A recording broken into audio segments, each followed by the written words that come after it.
Les grands titres de l'actualité de ce mardi, c'est le 2 mai aujourd'hui. Oui. Je ne sais pas ce qui se passe, me semble.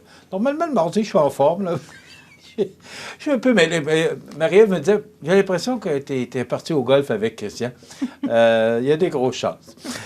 Marie-Ève, d'abord, il faut mentionner qu'il y a des travaux d'aqueduc qui sont effectués depuis 7h30 ce matin là, sur la rue Côté, à partir de la rue Kerouac jusqu'à Basse-Bretagne. Donc, il y a certains résidents, là, peut-être d'aller vérifier sur le site de la ville de Montmagny si vous voulez avoir plus d'informations, là, à savoir si vous êtes touché par ces travaux. Parce qu'il va y avoir coupure d'eau. Pour les gens qui vont avoir cette coupure d'eau, bien, on devra faire bouillir l'eau. Donc, peut-être d'aller voir le communiqué de presse de la ville de Montmagny sur le site de la ville pour voir là, si vous êtes touché par ces travaux d'aqueduc qui seront effectués là, sur l'avenue Côté à Montmagny. Maintenant, la tournée des leaders en optimisation manufacturière, visite marquée imprimeur, bien c'est une visite qui se fait là, mensuellement parmi un groupe de gens d'affaires et d'entrepreneurs de la région. Ben oui, on fait la tournée des entreprises. Michel, je vais te laisser te donner plus de détails puisque c'est toi qui as préparé ce texte-là. Comment? Oui, c'est toi qui l'as écrit hier. Ah oui? Oui. Ah, voyons donc. Donc, j'ai pas l'information. OK. Voilà. Bon, écoute, veux-tu qu'on en parle ce matin, là? Non, c'est bon. Ouais. Ah bon? Moi, je peux te parler de Kamouraska si tu veux. C'est ça. Ils appellent ça les joies du direct. Alors, ce sont des gens d'affaires. C'est organisé par la Chambre de commerce et d'industrie de la MRC de Montmagny, le CLD, et également le Centre d'aide aux entreprises Montmagny. Donc, ce sont des visites d'entreprises de la région avec des leaders. Et qui sont nos leaders? Bien, ce sont nos dirigeants d'entreprises manufacturières de la région. Donc, on effectue ces rencontres-là et ça permet, c'est une belle forme de réseautage pour les entrepreneurs. Et tu sais, Marie-Ève, que je rajouterai, et ça, c'est mon petit grain de sel, c'est que la plupart, on est tous dans nos entreprises et on est tous captés captivés par la gestion de nos entreprises, qui n'est pas toujours facile avec tout ce qu'on vit, pandémie et tout ce qui arrive aujourd'hui. Le fait de se rencontrer comme ça et de pouvoir échanger sur... des fois, ça fait du bien de dire, ben écoute, moi, j'ai eu tel problème. Ah oui, ben regarde, moi, j'ai vécu le même problème et j'ai trouvé la solution en faisant ou en posant telle action. Alors, je trouve ça très dynamique dans notre région que les organismes comme la Chambre de commerce, le Centre d'aide et le CLD organisent ce genre de rencontres pour faire sortir les entrepreneurs de leur entreprise et de visiter d'autres beaux fleurons de notre région.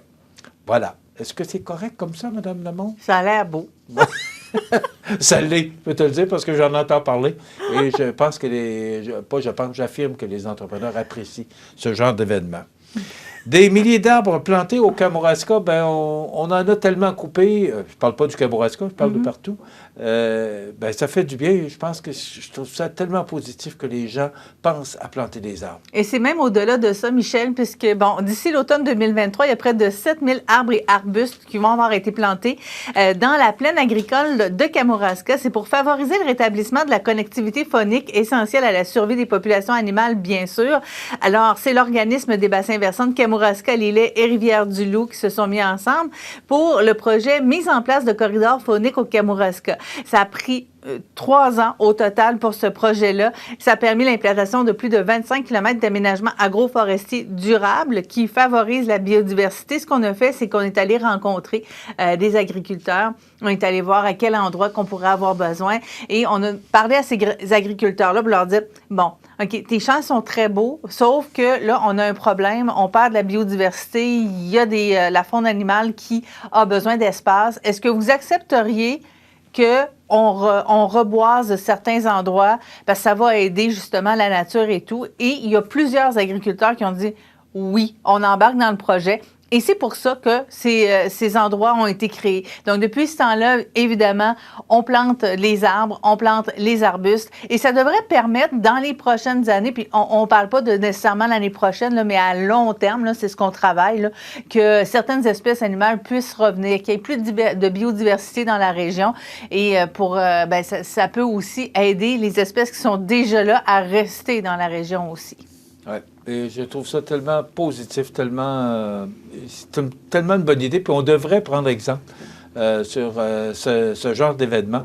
On a besoin de reboiser nos forêts, puis on en a grand besoin. Puis on parlait dans la nouvelle aussi, Marie-Ève, parce que c'est toi qui l'as écrite, par rapport au fait de penser aux oiseaux, de penser aux animaux qui voient leur forêt disparaître. Et c'était souligné dans ton texte là, que pour les animaux, c'est tellement positif que de revoir, ça va prendre du temps avant qu'ils voient des arbres, là, mais quand même, faut le voir positivement. Il faut être patient, mais la base est là, la base est faite. On recrée des espaces pour ces animaux-là, et c'est important. Raoul Duguay sera à Montmagny le 15 juin prochain. Il y aura beaucoup d'événements qui vont entourer le 100e anniversaire de Jean-Paul Riopelle dans notre région. Oui, on va avoir une confirmation officielle bientôt pour le 15 juin. Il reste des petites affaires là, qu'on m'a dit à rattacher. Mais c'est un texte de Normand Provencher dans le journal Le Soleil hier qui m'a fait réagir parce que ça expliquait que Raoul Duguay allait donner un concert hier au Palais Montcalm parce qu'il aime beaucoup Jean-Paul Riopelle. Et il avait préparé... C'est ça, je voulais te demander, c'était quoi le lien Duguay-Riopelle? C'est ça, c'est que Duguay adore l'œuvre de Riopelle et il avait déjà préparé, il avait présenté à Montréal depuis quelques années un spectacle en hommage au peintre Jean-Paul Riopelle. Il est venu le présenter hier du côté du Palais Montcalm, une soirée hommage qui a été parrainée par l'avocat et passionné d'art Marc Bellemare. Et on sait que les œuvres de Riopelle qui appartiennent à Marc Bellemare seront présentées à compter de cet été à la bibliothèque de Montmagny, entre autres. Donc, spectacle qui a été présenté, comme je le rappelle, à quelques reprises après le décès de Jean-Paul Riopelle.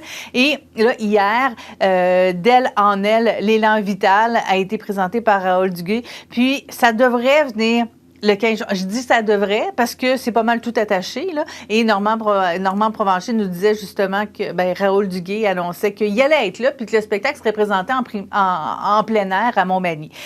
Le 15 juin, ça ne me surprendrait pas parce que c'est le vernissage bénéfice de l'exposition Riopelle qui a lieu cette date-là. Donc, avec tous les grands de ce monde qui seront sur place pour venir voir un avant-goût de cette exposition-là, à voir avant tout le monde, parce qu'à partir du 16 juin, elle sera proposée à tout le monde gratuitement, là, cette exposition à la bibliothèque de Montmagny.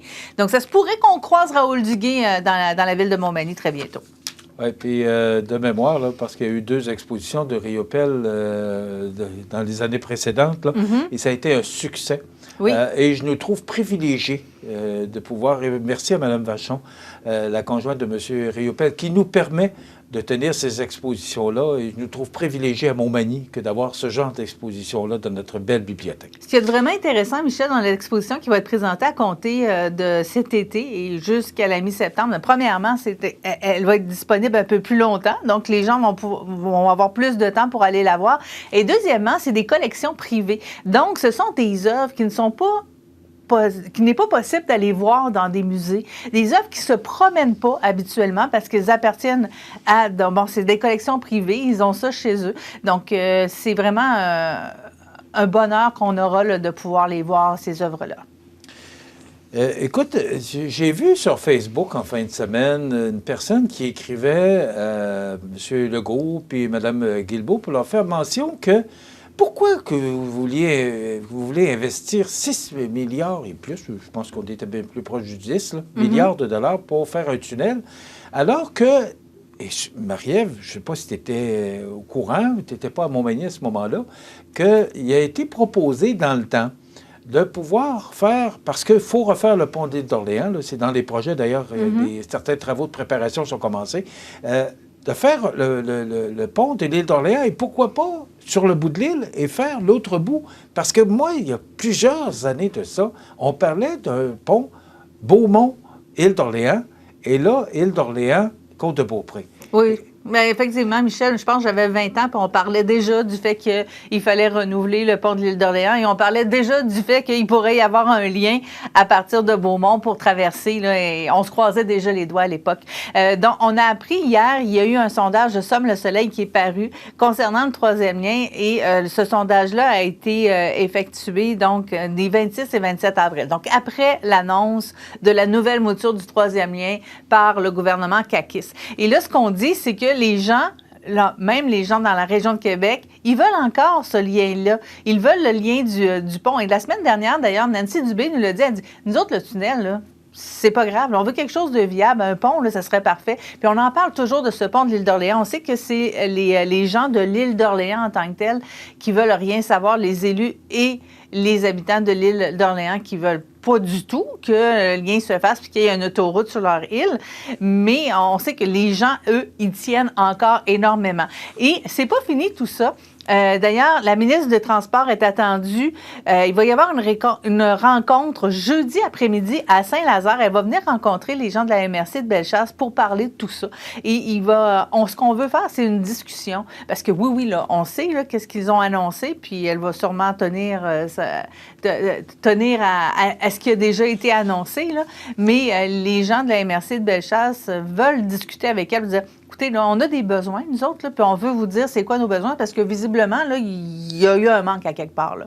Il y a une information qui ne s'est pas passée parce que on s'entend, là, le transport en commun, là, rendu à Lévis, là, pour Bellechasse, c'est pas hyper pratique là, pour développer la MRC de Bellechasse, tout comme la MRC de Chaudière-Appalaches. Donc, Alain Vallière, qui est directeur général de développement économique Bellechasse, entre autres, va rencontrer Mme Guilbeault, ainsi que plusieurs personnes du milieu économique.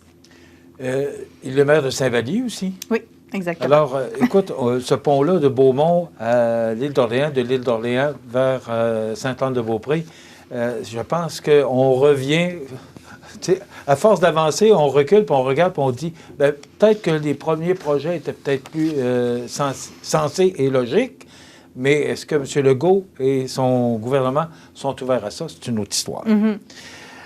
Écoute, ce soir, on va parler un peu de sport parce qu'il ne reste pas beaucoup de temps. Mm-hmm. Simplement dire que hier, les Rangers de New York, moi je pensais, j'aurais aimé ça parce que c'est Gérard Galland qui est l'ancien instructeur adjoint du Canadien de Montréal, qui est maintenant instructeur pour les Rangers. J'aurais aimé ça, qu'il puisse battre New Jersey, mais New Jersey avait vraiment là, toutes les capacités pour remporter la victoire. Et ils ont vaincu New Jersey 4-0, donc c'est New Jersey qui va aller en quart de finale. Mais simplement pour mentionner que Toronto joue ce soir contre les Panthers de la Floride qui ont battu les Bruins de Boston. Et, crois-le ou non, c'est que les partisans des Leafs ne sont pas les bienvenus.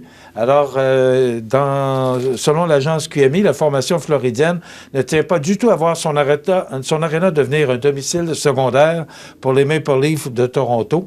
Donc, seuls les gens ayant une adresse aux États-Unis avaient le privilège d'acheter des billets pour voir ce match. Ça n'a pas fini de faire couler ou parler ou couler de la salive. Non, c'est baveux. Oui.